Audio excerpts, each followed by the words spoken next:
ছেলেদের বয়সটা যখন 18 থেকে 25, তখন ছেলেদের জীবনে একটা গুরুত্বপূর্ণ সময়।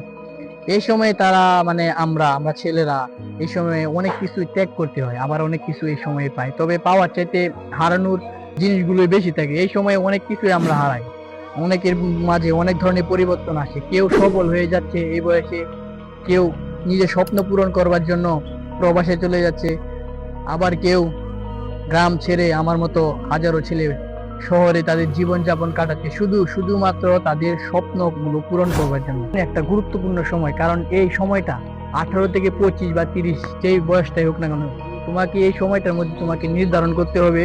আর এই সময়টা হচ্ছে গিয়ে নিজেকে পরিবর্তন করার সময়। এই সময়ে যদি নিজেকে পরিবর্তন তুমি না করতে পারো, তাহলে তোমাকে সারা জীবন মানে একটা কথায় যে আফসোসে কাটাতে হবে। তো এই তোমার জীবনে যদি কোনো লক্ষ্য না থাকে, তাহলে তুমি শুধু খালি ওই যে খালি মাঠের মধ্যে বল নিয়ে শুধু দৌড়াইতে পারবা, কিন্তু কোনো গোল আর করতে পারবে না।